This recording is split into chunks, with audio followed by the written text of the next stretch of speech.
900 AM. You can also listen to us on 96.1 FM with my co-host, the one and only Mr. Cody Anderson. Hello, sir. How are you? Tony? Yes, the call-in number today is 215-634-8056 and or 1-866-361-0900. And you can watch us live now on WRD Live. What is the actual? It's just WRD Live. And what they'll do is we'll share the lesson, which is LECET Philly 5 County, thank you, 5 County on our Facebook page. So it's all about technology, folks. So you got new glasses, Tony. New glasses. Listen, these are my Burlington specials, okay? Oh, okay. Cody is a You mess. got them in every color? Every color, okay? So, you know, they just have to blend. It's a good thing. I love these readers. Go to us on our Labor Strong Facebook page and like us. Where Health and Safety have post pictures of the health and safety awareness events and campaigns, in addition to all the photos of the members that participate in all the events. And last weekend, I want to say, or the weekend before last, I think it was 16th and 18th or 17th, something like that. The folks of the local 57, 135, 413, and 332 participated in the basketball fitness event that they hosted out at the Exton Training School. It went really well. They had a lot of pictures on social media. They were playing it with men and women, which were great. I think it lasted from like 9 to 2 or something like that. But everybody was excited. It was fun. They stretched before. I wasn't there, but you know, I got the inside scoop. They were doing a lot of stretching and everything, and then they played ball. Like, they were doing the basketball, I want to say 18 to 35 and 35 and up. So I'm quite sure they had a good time, but it's just, I want to give shout out to everyone who participated, and thank you so much for continuing to support health and safety and all the great events that they have to bring awareness about getting fit and moving. So that's excellent. Also, members, if you're listening, go to myldcbenefits.com and retrieve benefit funds information and download forms for pension, health and welfare, prepaid legal, and all the up-and-coming events that health and safety are having.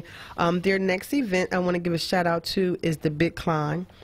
I did Google the actual address, so it's at FMC Tower at Sierra Center South, 2929 Walnut Street. It's around University City.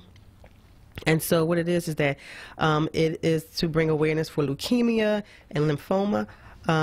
It's 47 floors that you will have to climb flights. How many? 47. They don't expect you to do them all, but you know what? It's to raise awareness. So show up, register on the myldcbenefits.com if you're listening members and your family members to come join the health and safety team, the Strong team.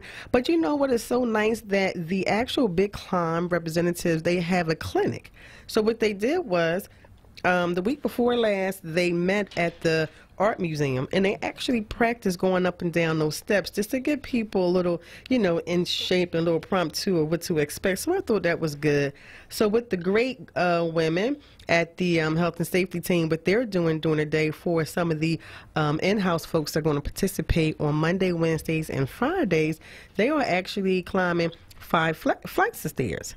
And so they're teams? So they are teams, yes. So they are teams, okay. And we have our Labor Strong team. So the women that are participating in the benefit funds, you know, during those 3 days during the week, they go up and down about 3-4 times.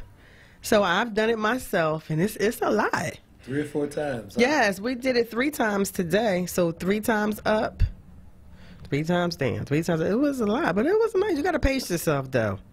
You have to, because, you know. Coming down doesn't count. Well, coming down doesn't count, but we went up 3 times, and that's what? Look, it's all good. It's a lot, yes. It's the effort you put into it, so it was a lot. But breathing is important. You got to breathe. Once you get up to that 5th floor, take them deep breaths, take advantage of it. You got to breathe. So that's something exciting. Folks want to, if you're listening with your family, come. And, you know, the fees are waived because the Labor District Council has taken care of the Health and Safety Fund.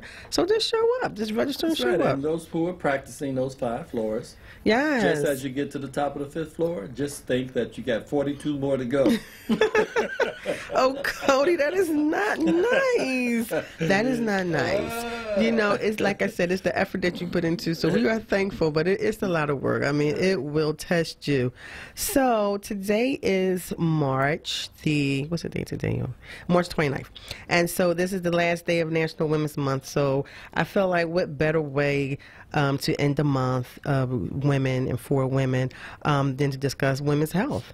You know, so some of the illnesses that women deal with after reaching a certain age, we have a nurse that's going to come on and join us and talk about the importance of, you know, going to the doctors and signs to look for. And I say this a lot because, you know, women in labor, journey women, they have the same grueling schedule as the journeymen. And when I say that, it's Monday through Friday. It's hard to get to the doctors. You don't want to miss the work. You want to make sure, you know, you're on a job and you're doing what you're supposed to do. So it's hard to get to the doctors, but we encourage you to please get to the doctors. Preventive care is key. I'm going to give a little bit of numbers out to you real quick, and then we're going to talk to our nurse. Women also have a higher life expectancy, 81 years. That's what they're saying. They can live to their 81 than men living to 76 years. So, which means a higher chance of developing health issues for the simple fact that if you live longer, you have a higher chance and risk of getting, you know, developing diseases. So more than 9 in 10 older adults have some type of chronic disease, and almost 8 in 10 have more than one. So chances are you'll have one sooner or later, but there are things you can do to live a healthier life, and that's what we're here today to talk about. So I hope you're listening, members, both men and women, but we want to focus a little bit on the women today. And we have our nurse on the phone. Hello, how are you? Hello. Hi, Lorraine. How are you, Lorraine? I'm doing well. Thanks for having me. Thanks for coming on and calling in. We have Miss Lorraine Brown. She's a registered nurse.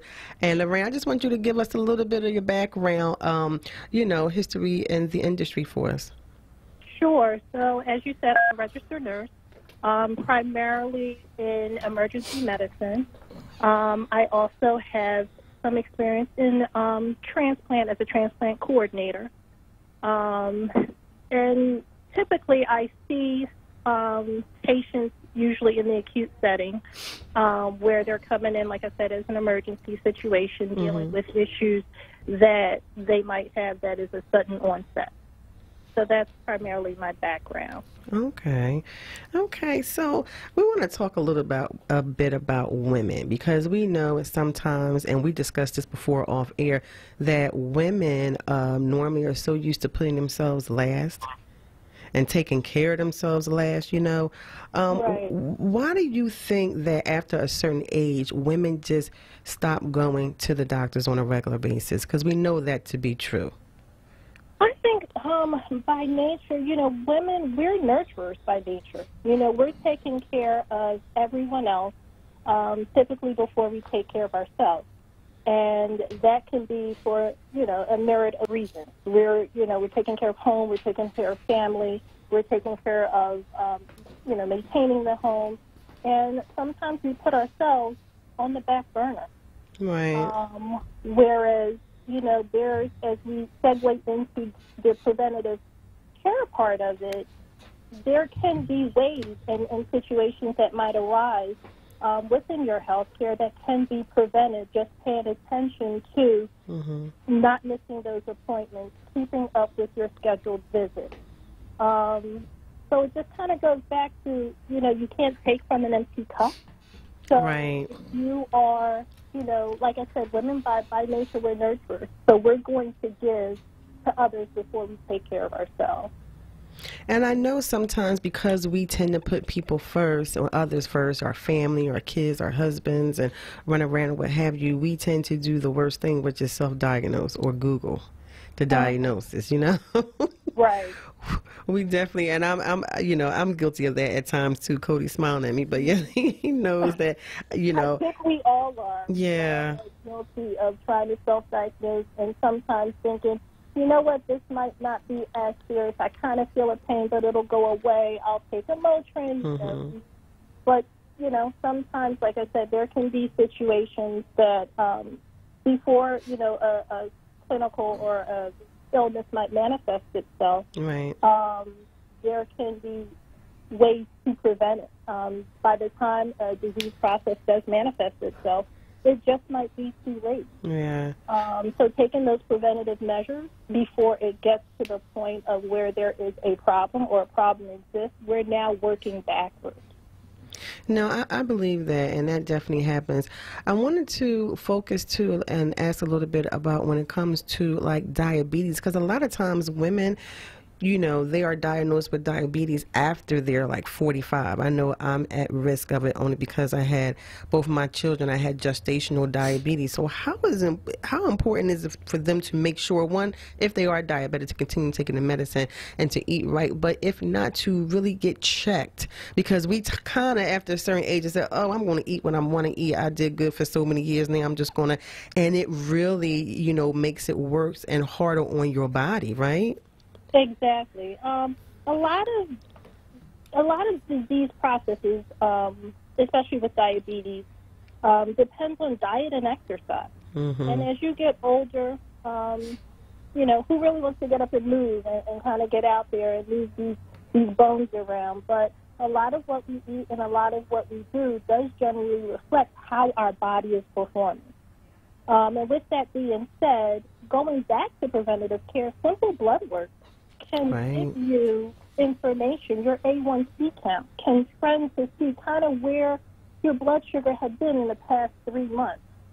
So it can give an early indication of if you're at that high risk. You know, maybe you might want to modify some things in your life, and that's what we call modifiable risk, where we can control, you know, what we eat. Those are things that we can control. We can control how often we exercise, as you were saying. You know, maybe take the stairs as opposed to taking the elevator. There you go. You can get a little bit of your more steps in.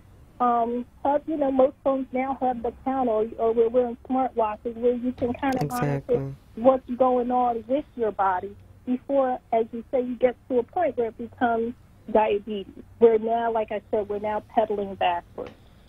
Yeah, that is so true, too. And I also want to say that, you know, it's so important. People have to realize, I know they get frustrated, you know, when it gets to a certain age and they are diagnosed with diabetes or something to adjust your diet. But they have to know how important it is, because your body is just not, you know, digesting food and, you know, doing certain things it's supposed to do, you know, with the food. So that's why it's so important to know that even though, you know, your diet will be stricken and you can't eat certain things, it's so in your best interest not only just to eat right, but to move.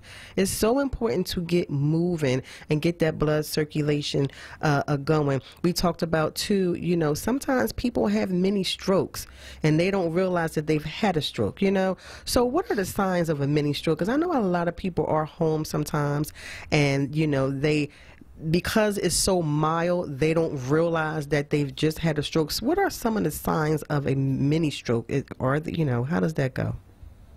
So with stroke or stroke-like symptoms, sudden onset can be something as simple as slurred speech. It could be something as, you know what, you were sitting down, you went to a standing position, and now all of a sudden one of your feet is not working. So now you kind of have this your slurred speech, you might be dragging your feet, and some sort of confusion can go on. And those are typical signs of an early stroke. You might look at a person and say, you know what, your face doesn't look right. There's one side of your face that might have some facial drooping. That's why we tell patients, smile for me, puff out your cheeks. So usually some early signs of a stroke it's usually one-sided, where one side of the brain is affected because, as you know, the stroke is there's blood clots in your brain. So there's going to be one side affected versus the other. So as you know, because we're bilateral beings, both sides should work in synchrony with each other. Right. But with onset of stroke, you might see one side is not acting the way the other side is. And like I said, it could be some sort of confusion. You know, this person wasn't acting this way. They have a loss of words. That's also an early sign. You know, kind of not being able to speak correctly, not finding the words that you typically say every day. Again, slurred speech, facial drooping. You're not able to grip something with your hand with as much strength on one side versus the other.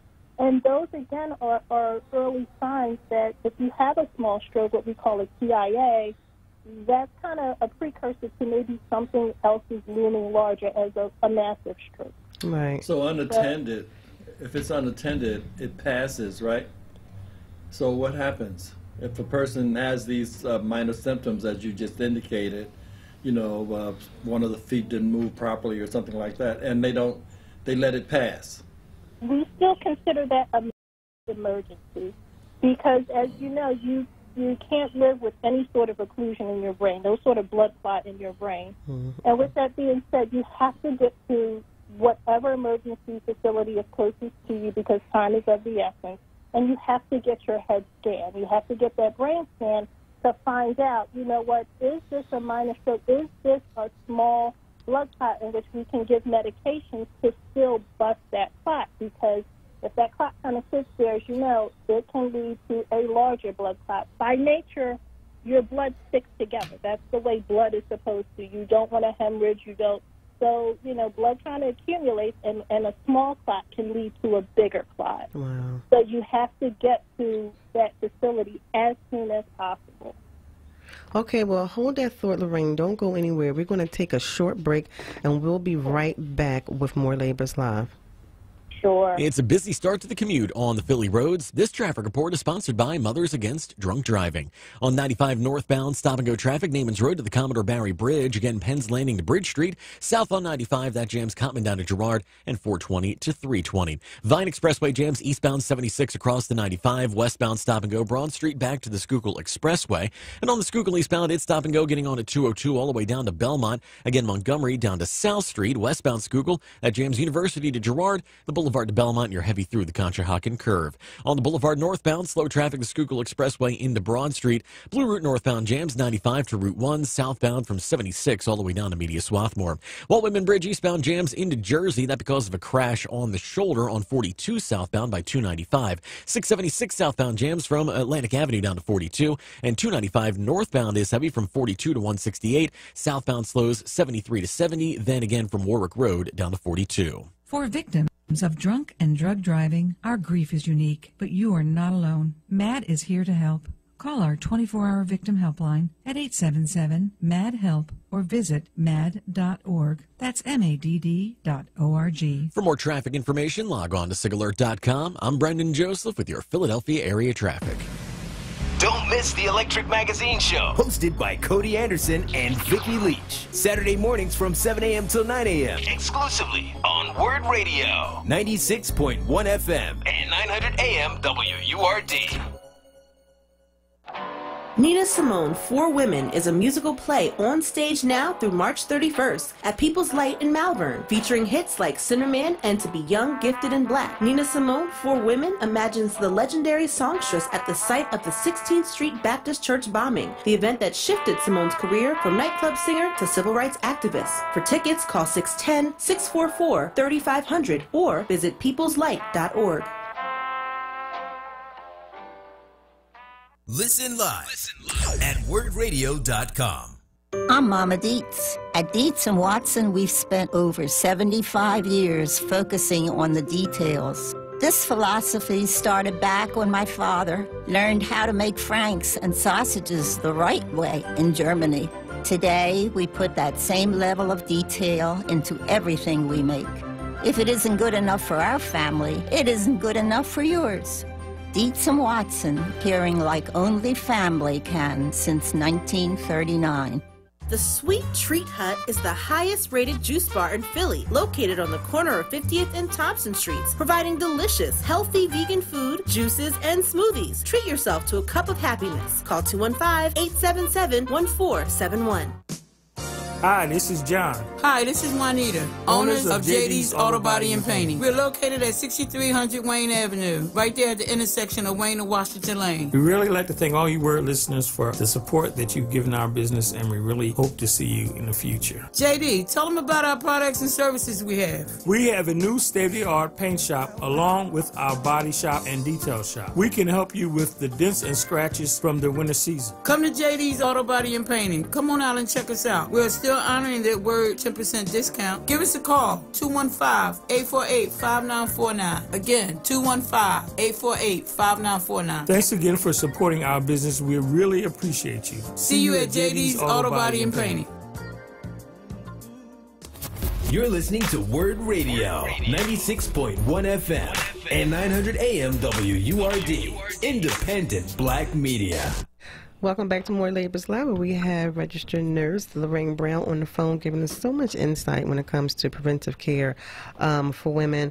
And if you're interested in calling, telling a story about anyone, your grandmother, your, an issue that you had with yourself and you didn't really realize because you stopped going to the doctors and, for some reason, though, you were able to, receive medical attention or medicine that helped you, please call in and share your story because we're really trying to prevent this. I know that I've experienced in my family where, someone had a mini stroke and nobody really knew, and she hadn't been to the doctors in a while, and it wasn't a good, it wasn't a good thing afterwards. But the point is, you have to be mindful of your family members, keep an eye on them, make sure you're in contact with them. Maybe you can see the symptoms that they don't know. Because I want to ask you a question, Lorraine. We talked before about your body adjusting to some of these illnesses, not really, how important it is to listen to your body when it comes to being sick or feeling different over a long period of time, certain symptoms that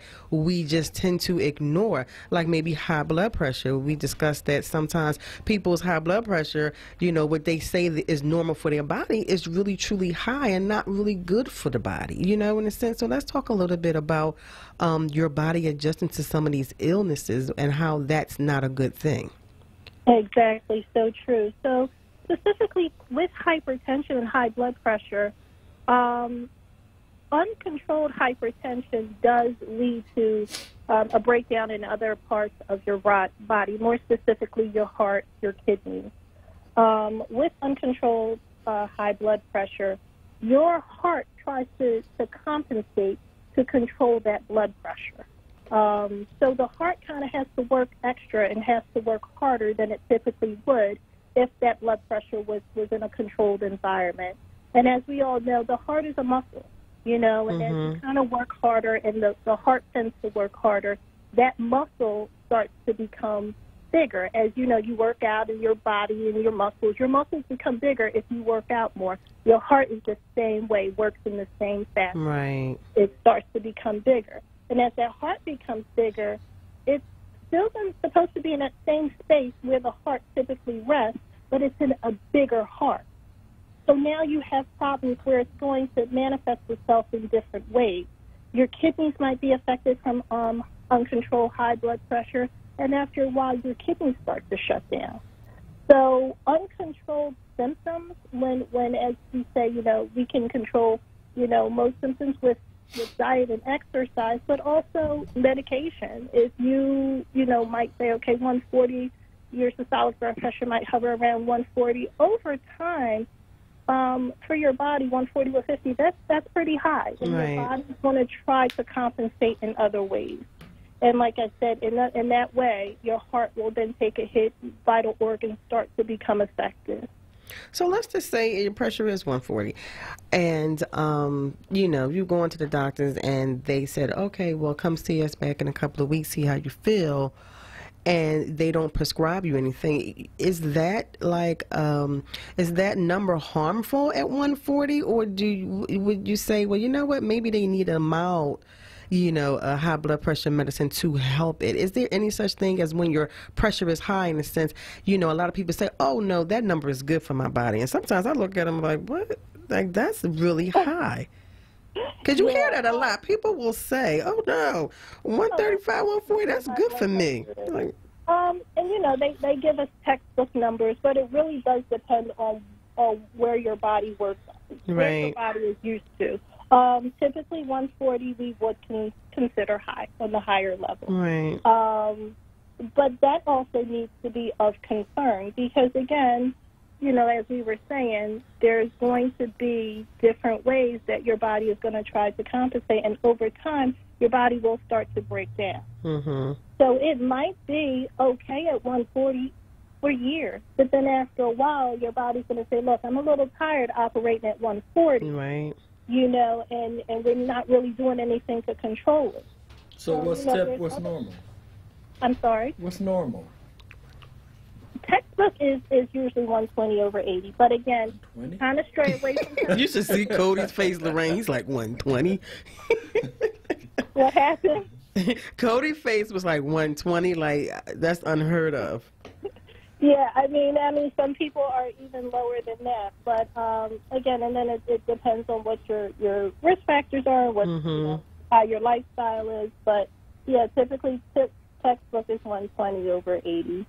But you know, better leave and go to the doctor. He said he better leave and go to the doctors. We don't. I don't want to say, but of course, you know, it is especially a concern in the African American community because we are at a higher risk than most other minorities. So yeah, we have to really watch it. I want to ask another question too, the holistic approach, because I know a lot of people will take herbs and things of that nature, and that's great and fine, but they have to be mindful. They still need to go to the doctors regularly to get their blood work done, right? Exactly, because your blood work will give a comprehensive look at how your body is functioning. And when I say comprehensive, an overall look, because you can say, okay, well, I feel okay, or I've been getting a slight headache, but if you're not getting blood work in conjunction with your physical, you can't get an entire picture as to what's going on with your body. So that blood work is really important, and as we touched on before, just getting your levels, your blood glucose levels, that will trend over. If you get an A1C count, that typically trends over a good 3 months. 3 months. So some people may say, oh, I'm going to eat right before my doctor's appointment, but that A1C will give the doctor a good idea as to how your body has been functioning over a period of time. Yeah, I've had that done. We do screenings at the locals, and we have Are You Fit there nurses. And at times when I know I've been behaving badly, I say, well, I'm not going to get my A1C done today. We're just not going to do it, because you already know that you've been not doing the right things when it comes to eating and drinking, whatever that situation is. So that's why it's so important too. I want to encourage people, please do not ignore signs in your bodies. Don't just think, oh, every day I've had a headache for 4 days out of the 7 days a week, I'm okay, I normally get it. It could be your pressure having a headache because there's too much salt intake. You have to really be mindful, people. Do not ignore the signs of your body. Even if you've been abusing it, still go to the doctors and see what your numbers are. So like she said, they can give a whole assessment, a diagnostic of your blood work, so that you'll know where you stand. A lot of times for some reason, we don't mind, having our bodies adjust to the bad behavior that we've put it through. We put it through a lot of things, and then we say, oh, it's okay, and your body adjusts to it. But like you said, that 140 can carry until it's like, you know what, I'm tired. If you choose not to eat right, if you choose not to drink right, if you don't want to walk, I got to give up on you for a minute because I'm tired too. Exactly. And that's what happens. You and Tony, go ahead. I'm sorry. You and Tony talked earlier about Googling, or how there are more and more people now who go on the internet to try to find out or determine, based upon their symptoms, what's happening with them, and will actually respond to what they read in terms of getting some sort of over-the-counter medication. How prevalent is that? More prevalent than we like to see. You want to be an educated consumer, so to speak. You do like to read and come in with some sense of, I kind of feel this way. And we are surrounded by a wealth of information at our fingertips. So it's, typically not unheard of. Right. But there are so many times, and even going through nursing school, and then I see it all the time. You self-diagnose yourself, and you say, "Oh my gosh, by tomorrow I'm going to be dead." So you kind of want to stay away from reading too much. And a lot of things that you find on the internet, you have to also consider the source. Well, that was my next question. I mean, how do you know who to trust in terms of a reputable source of information. Usually a lot of regulated websites, if it ends in .gov, .org, they're usually That's good information. Yes, websites that have had their research validated. Most research papers, once they make it to a publication point, they have been tested and validated. So, you know, you kind of want to shy away from the .com, because a lot of that can be anyone writing a blog, can be anyone with some sort of self-experience, but not necessarily with the credentials that will go along with whatever information that is being put out there. So that's very interesting, because I never knew that, and I do Google a lot. At times, you know. So it's more credible if it has .gov or .org. Exactly. National Institute of Health, NIH, typically gives out their information has always been verified and researched, and their publication has been, once it gets to that stage, they have been put through a review board by their peers. So a lot of that information by National Institute of Health is verifiable resources. Wow, I didn't know that. See, Cody, the light bulb went up in both our hands. We're looking at each other like. But listen, so I do want to touch a little bit on, you talked a little bit about a donor organization that you work for as a nurse. Explain a little bit about that.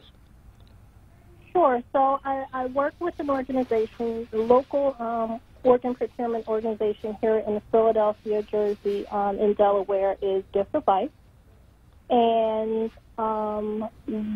when organ donation kind of comes up, sometimes there's a lot of misleading information and information that might be, I don't want to say information, but maybe there's a feeling, there's an underlying tone that, oh, I'm not going to be an organ donor because what if they don't try to save me? Right. And I think sometimes that is the rumor that's kind of out there. But that is absolutely, absolutely not true.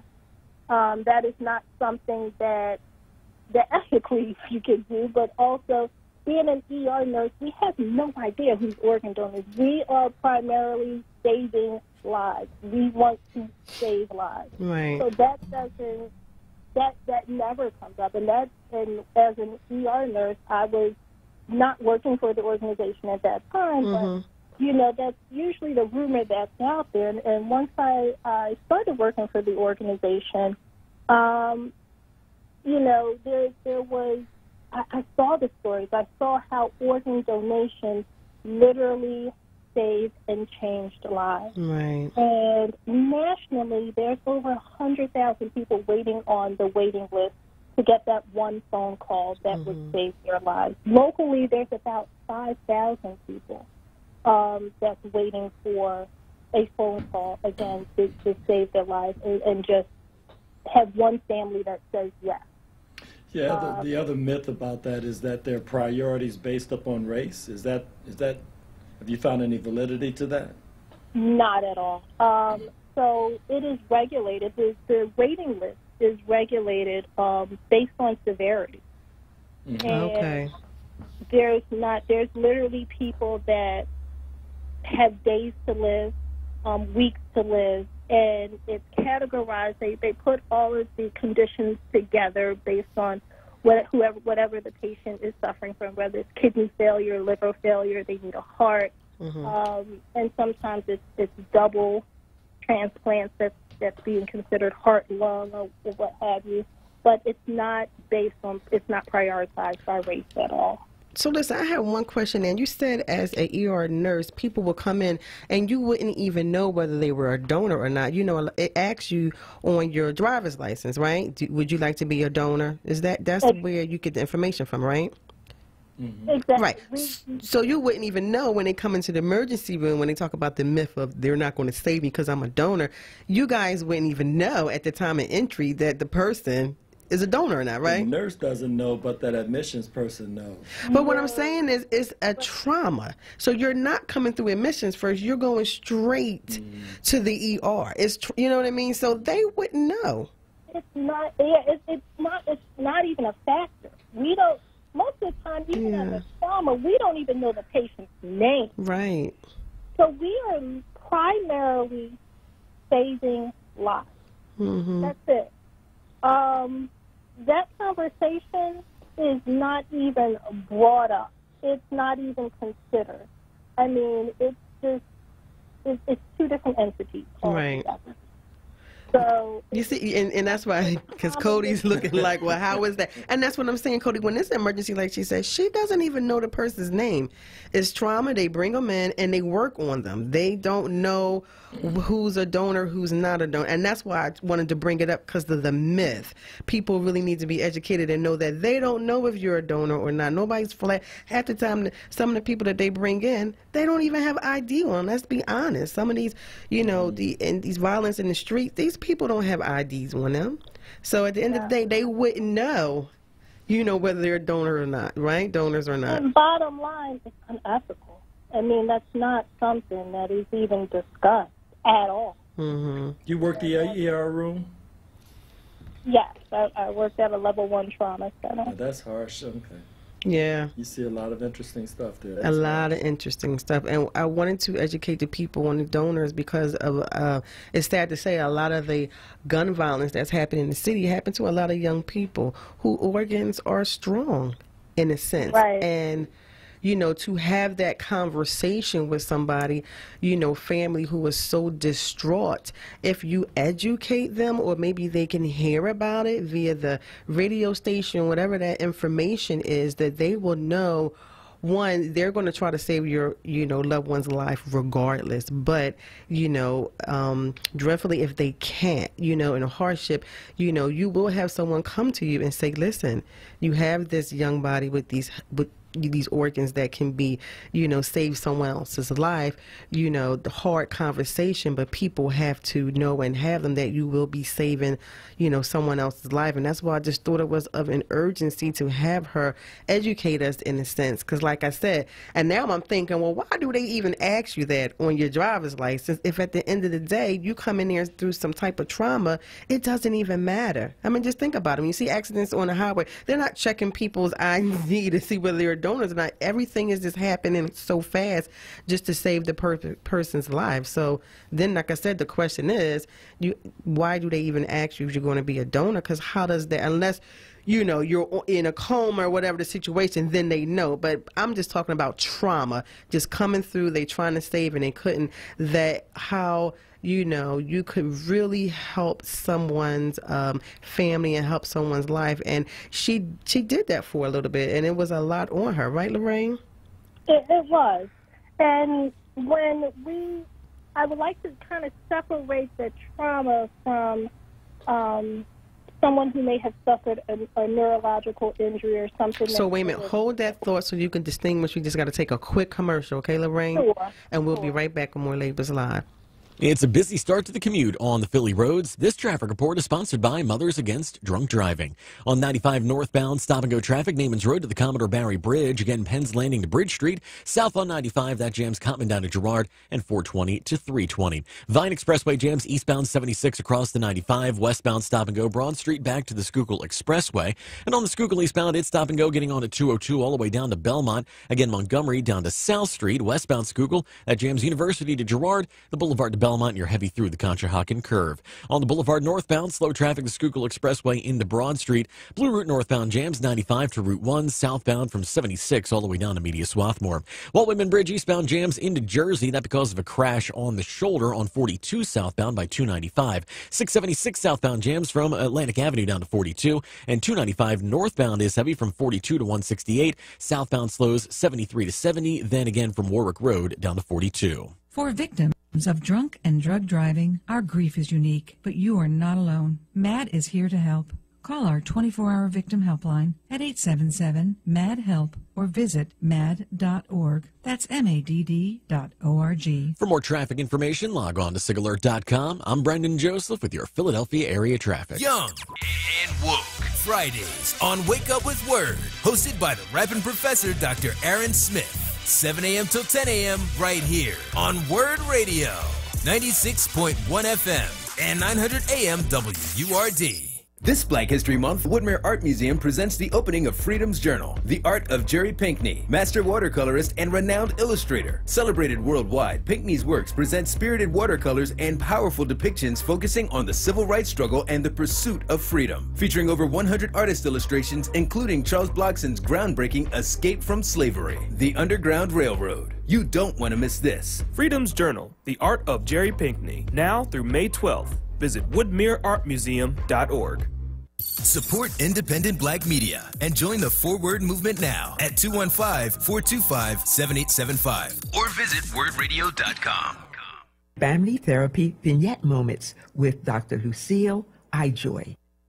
Never say never. How many times have you heard that? You and your partner may be separated and you say, I will never be with that person. I will never talk to him or her again. And then it happens. You begin to think about the good times you have had and the nice qualities of this person. You may begin to miss that person. What should I say? What should I do? I say, give it some considerations. Pray about it. Listen to your heart and mind, and then why not try it again? Be sure to talk it over and take it slowly. Remember, forgiveness will help you heal. Never say never. Mending relationships can stress you out. You may feel that you are not in control of getting this relationship back together. And will the other person understand your struggle? Take a deep breath. Say a prayer for yourself and the other person. Be positive. Life is difficult. Work on your relationship. Try again. Go to talk to a counselor to get some support. Never say never. Millions plan for retirement online. Estimate your future benefits, apply for retirement, and manage your benefits all from the comfort of your home. And give yourself the freedom to do what you want offline. Social Security's online services help put you in control with secure access to your information anytime, anywhere, allowing you to spend more time with family, friends, or simply just enjoying the day. Social Security, securing today and tomorrow. See what you can do online at socialsecurity.gov. Produced at U.S. taxpayer expense. You're listening to Word Radio, 96.1 FM and 900 AM WURD, independent Black media. Welcome back to More Labors Live. We have Lorraine Brown on the phone, registered nurse who's educating us so much, and we appreciate it. Now, you were about to distinguish the difference between, like, someone that has neurological issues and or someone in trauma versus when it comes to organ donors. What, you going to say something like that? Sure. So the only time basically organ donation is even brought to the table is when we're way past trauma. Like there's two different situations going on. With the trauma, like I said, primarily we're trying to save a life.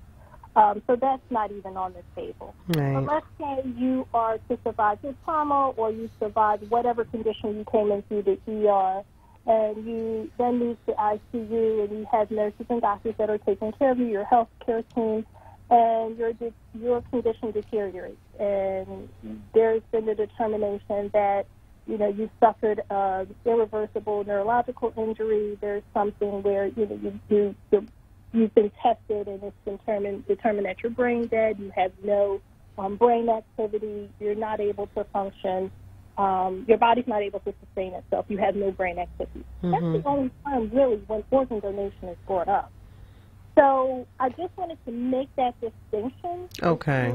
What happens in a trauma, because that's not even a discussion to have. Wow. I mean, first of all, it's not ethical, and also it's not the way medicine is we're working. That's not what we do. But with that, segueing into organ donation, how important it is, because people, again, are on waiting lists and they die on the waiting list, you know, waiting for an organ. That, like I said, that can change people's lives. And even with the gun violence, and to tag on to that, a lot of the heroin crisis, the opioid epidemic, right, has been an upsurge where, you know, unfortunately, you know, families find themselves in this situation where, you know, they've struggled for years with their loved one that may have been, you know, an abuser, and, you know, they're now presenting with this situation, you know, if we're in a situation to save a life, can we? You know, they look for a good in an unfortunate situation. So organ donation is then presented. Yeah, and I just wanted, like I said, I wanted to educate and get that out there for people and folks to know that, you know, I know it's hard to part with your loved one, but like I said, at the end of the day, if you could save a life or, you know, lives, because at times there are multiple organs that can be donated in a sense, you know? Right. So just to educate and put, you know, put that information out there, we appreciate it. So thank you so much for calling in, Lorraine Brown. We appreciate you, and I just want everybody to know, like, yes, I grew up with Lorraine Brown. I know her, and I appreciate her calling in as a registered nurse, giving us, you know, a lot of information on health awareness and taking care of your body and importance to not ignore signs. And you know, we appreciate you educating us, especially too with the .gov and .org, because that's very informative that people need to know when they're searching on the Google, because you know people are going to search regardless, that the reputable, you know, websites will end in .gov and .org. That's really, we really didn't know that. But thank you so much for calling. We appreciate you. Thank you, love. I appreciate it so much. It has been my pleasure. Thank you, thank you, thank you. Yes, and good luck with everything, okay? Thank you. Take care. All righty. Bye-bye. That was really interesting. Yeah, that was really interesting. You know, like I said, and it's important to, one, not ignore your body. You know, you shouldn't let your body adjust to health risk and health issues that aren't good for you. You shouldn't be okay with your hand swelled up or your ankle swelled up and your feet swelled up because, one, you know, you might have been drinking too much alcohol or taking in too much, you know, sweets or whatever the situation is. You know, don't ignore it. Don't just sit there and drink a lot of water. Like, go to the doctor, see what your numbers are so you can know, and then you can really work on it. Exercising is key. I know we all hate to do it. It's so taboo, but it is refreshing, because I'm not going to lie, folks. I was up all week, you know, 3 days. Did I do 3 days or did I do 2? Because I don't want to lie. I think I did 2 days of those steps up and down, but an hour later, I felt so good. Like, of course, I was tired when I did it. I'm breathing and what have you, but maybe like an hour afterwards, I felt so good and refreshed. So you ought to feel great after you do that 47. I won't be able to do the 47 because I won't be available. I have something to do that weekend. However, in good spirit, I'm still supporting. I'm doing the whole trial, yes, you know, practice before, so that's a good thing. You'll have a photographer there to take pictures? Yeah, they'll probably have photographers there, and the organization Big Climb, they probably have photos too of everyone participating, and it's going to be a bunch of people. You know what? It's the laborers find all these different programs that they support. Do they seek you out, or do you guys just look for stuff to support in the community? We look for, one, a lot of stuff in the community, and when I say community, that affects our members. It's fundraisers, though, aren't they? It's fundraisers. So, and to bring awareness. So we look for different health issues that might affect the membership in a sense, because that just makes sense. And two, we kind of look for, and I'm not health and safety, but they look for things that will get the whole family moving in a sense, you know, because sometimes when you focus just on the men, when you focus just on the women, and it's not a family orientated event, you know, people tend not to show up because they want to bring their family. So health and safety, they basically try to find events that will include the entire family, so the entire family is getting fit together, and which makes sense, you know, especially nowadays where you don't have it where kids are outside playing hard like they used to. You know, you can drive up and down the street on a nice day and kids are everywhere. But nowadays, they might be out there, but they might just be sitting down on the step on their phones, in the park on their phones, unless they're the smaller kids, you know. But the different walks that they have, they request your support because they're fundraisers, right? Right. So sometimes they request the support, and sometimes, like I said, we do basically what affects the membership, the health issues. So like diabetes, of course, is something major that we do. The leukemia, they just started doing sickle cell. I think they're also going to focus on domestic violence too. Yeah, I mean, you know, so that becomes because that comes in different forms. Sometimes it's verbal. Is there a fundraiser for that? Well, they have a walk though, so yeah. For domestic violence? They have one in the city. Yes, they do. Yeah, yeah, it affects people. You know, that's just the reality. So, yeah, they try to do walks and spread it out throughout the years, switch up every year, maybe not focus on the same health awareness issues, maybe change up. And they take requests from members. Maybe someone wants to focus on autism because it affects their family. Or, you know, they take requests, and then they will seek and contact those sponsorship people and see how they can work it in. They really want to focus on illnesses that affect the membership because it just makes sense. 47 climb, who's that benefit? For leukemia and lymphoma. And lymphoma.